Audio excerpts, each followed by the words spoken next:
में भी द्वापर युग में, त्रेता युग में जो राक्षस होते थे, राक्षस प्रवृत्ति के लोग होते थे, वो प्रभु का नाम लेने से, प्रभु की पूजा पाठ करने से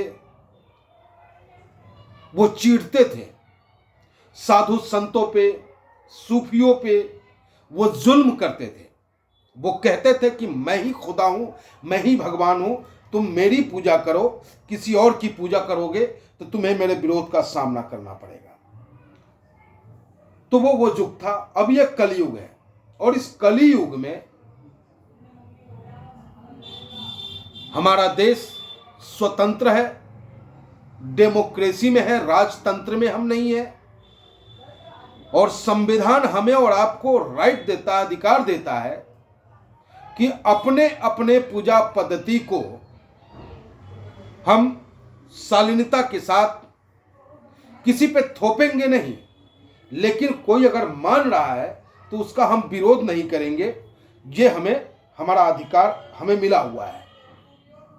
और अगर भीड़ हो जाए, मंदिर में अगर भीड़ हो जाए, तो क्या वहां जो रक्षक के रूप में पुलिस की ड्यूटी लगी होती है, उसकी जिम्मेदारी क्या है कि वो मंदिर में जा रहे भक्तों के ऊपर लाठी चार्ज करे?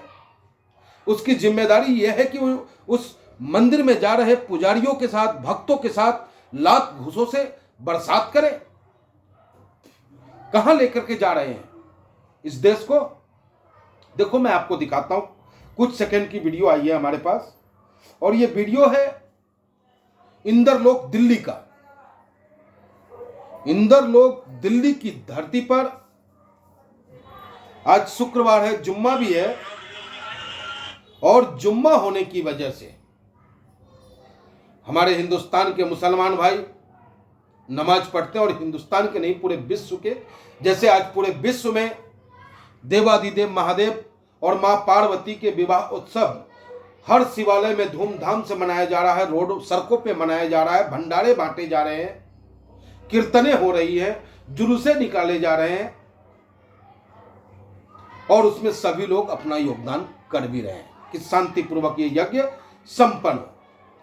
लेकिन दूसरी तरफ अपने ही देश में, अपने ही लोगों पर अपनी ही पुलिस जिस तरीके से व्यवहार किया है नमाज पढ़ रहे नमाजियों के साथ, उसका मैं ऑल इंडिया मजलिस इत्तेहादुल मुस्लिमीन का सिपाही होने के नाते, अच्छे और सच्चे हिंदुस्तानी होने के नाते मैं पुरजोर विरोध करता हूं, और दिल्ली के डीसीपी से मांग करता हूं मैं कि ऐसे अधिकारियों के खिलाफ सख्त से सख्त कार्रवाई हो।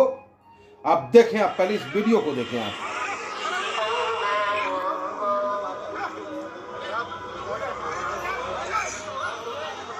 भाई सजदे में थे, देख सकते हो भाई लोग, ये सजदे में थे भाई लोग जितने भी नियत कर रखे थे, इसने लात मारा है, पुलिस वाले ने लात मार रहा है और मुसलमानों को मार रहा है। ये इंदर लोग की वीडियो है। यह मुसलमानों को नहीं, ये इंसानियत को मार रहा है।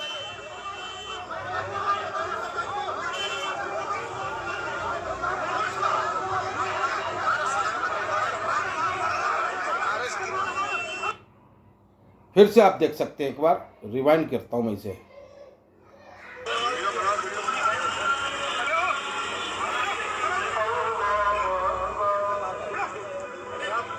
बताओ क्या गलती है इसकी?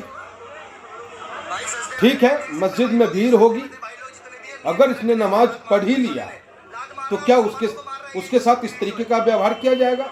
नमाज पढ़ने के बाद उसे समझाया जाता कि भाई कानूनन रूप से सड़कों पे नमाज पढ़ना वैध नहीं है, तो वो अगली बार से ऐसा नहीं करता। मस्जिद में भीड़ होगी, नहीं तो हर नमाज पढ़ने वाला व्यक्ति चाहता है कि हम जो नमाज पढ़े वो मस्जिद की चार दीवारी के अंदर ही पढ़े, और वो भी जुम्मा की नमाज। तो आप सोच सकते हो कि आखिर ऐसा हो क्यों रहा है?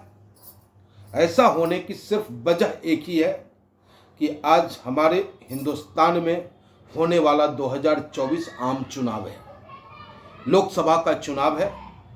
लोकसभा चुनाव को किस तरीके से जीता जाए, उसके लिए ये सरकार पूरी हथकंडा अपनाने को तैयार है। ये सबको पता है कि दिल्ली की पुलिस अमित शाह के अंडर में आती है, और एक दरोगा, एक इंस्पेक्टर की इतनी औकात नहीं है कि ऐसे धार्मिक स्थलों पर जाकर के वो लात और जूते से बात करे। आज शिवालय में भीड़ होगी, मैं गाजियाबाद में रहता हूं, चलो आज मेरे साथ दुधेश्वरनाथ मंदिर देखो। दुधेश्वरनाथ मंदिर में क्या स्थिति बनी होगी, पूरी सड़कें जाम होगी। क्या पुलिस वहां जाके लाठी छटकाने का काम करेगा? अरे भक्तों की भीड़ बड़ी। आज जुम्मा का दिन था, जो लोग नमाज नहीं भी पढ़ते वो जुम्मा के दिन जरूर पहुंचते हैं मस्जिद के अंदर में नमाज पढ़ने, और मस्जिद में जगह नहीं मिली। जगह नहीं मिली, उसने वहीं पे इबादत करना शुरू कर दिया। क्या गुनाह कर दिया? पूछना चाहता हूं मैं दिल्ली पुलिस से, और पूछना चाहता हूं उस पुलिस वाले से जिसने इस तरीके से लात बजाने का काम किया। मेरा साफ शब्दों में कहना है कि जो पूजा का विरोध करता है, किसी इबादत का विरोध करता है, वो इंसान नहीं हो सकता है, वो हैवान है, वो शैतान है। क्योंकि कंस के जमाने में भी साधु संतों पे कोड़े बरसाए जाते थे, उससे कंस कहता था कि तू मेरी पूजा कर।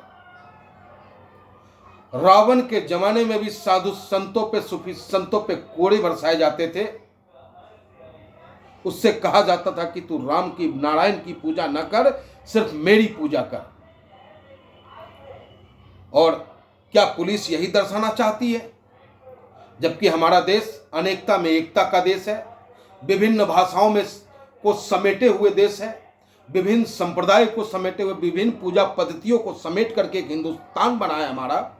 और इस हिंदुस्तान में सबको संविधान ने एक अधिकार दिया है कि वो अपने पूजा पद्धति को अपने तरीके से मनाने के लिए आजाद है। हां, किसी पे मैं थोप नहीं सकता कि तुम इसकी पूजा करो। मैं हिंदू हूं, आज शिवरात्रि है, मैं देवादिदेव महादेव की पूजा करके आया हूं और करता रहूंगा, दिन रात उनका नाम जपूंगा। जो मुसलमान भाई हैं, आज जुम्मा है, वो नमाज पढ़ेंगे, उनको वैसे भी 5 वक्त के वो नमाज पढ़ते हैं और उन्हें पढ़ना चाहिए। लेकिन जिस तरीके का कार्य दिल्ली की पुलिस ने की है, उसका मैं पुरजोर विरोध करता हूं। ऑल इंडिया मजलिस-ए-इत्तेहादुल मुस्लिमीन उसका पुरजोर विरोध करता है। दिल्ली पुलिस से, अमित शाह जी से और तमाम उन ताकतवर लोगों से मैं मांग करना चाहता हूं कि ऐसी घटनाओं पे तत्काल रोक लगाई जाए और ऐसे अधिकारियों के खिलाफ सख्त कार्रवाई करने की मांग ऑल इंडिया मजलिस-ए-इत्तेहादुल मुस्लिमीन करता है। और ये घटना यूं ही नहीं हो जाती, ये संयोग नहीं, प्रयोग है दोस्त। चुनाव जैसे जैसे नजदीक आता जाएगा, वैसे वैसे नए नए कहानियां गढ़ करके हम हिंदुस्तानियों के बीच परोसने का काम करेंगे। क्योंकि इन सरकार के पास जनता के बीच जाने के लिए कुछ भी नहीं रह गया है। बेरोजगार अपने रोजगार के लिए चिल्ला रहा है। पढ़े लिखे जो नौजवान हैं, उनकी परीक्षा होती है, पेपर लीक कर दिया जाता है। जो बच्चे पढ़ लिख करके नौकरी पाना चाहते हैं, उन्हें नौकरी नहीं मिल पा रहा है। बहुत बड़ा स्कैम है पेपर लीक हो जाना। नौकरी होती है 1 लाख बच्चों की, फॉर्म भरे जाते हैं 10 लाख बच्चों की। एक फॉर्म की कीमत कम से कम 1000 रुपये होती है। अरबों रुपए का घोटाला ये सरकार करके पैसा ले लेती है उन अभिभावकों से, उन बच्चों से, और बाद में पेपर जिस दिन हो उस दिन पेपर लीक करके उस पेपर को कैंसिल करने का काम ये सरकार करती है, ताकि हमें नौकरी भी न देना पड़े। महंगाई चरम पे है। आज चुनाव आया है तो 100 रुपया सिलेंडर पे ये कम कर रहे हैं। तो इन सबसे कुछ होने जाने वाला है नहीं। अगर वास्तविक मुद्दा पे चुनाव हो तो इस 2024 में भारतीय जनता पार्टी का सुपड़ा साफ हो जाएगा। लेकिन अफसोस कि टुकड़ों में बट करके ये गठबंधन वाले जो हैं, सारे खेल को खराब करने में लग रहे हैं। लेकिन कोई बात नहीं, जो बेटा लड़ा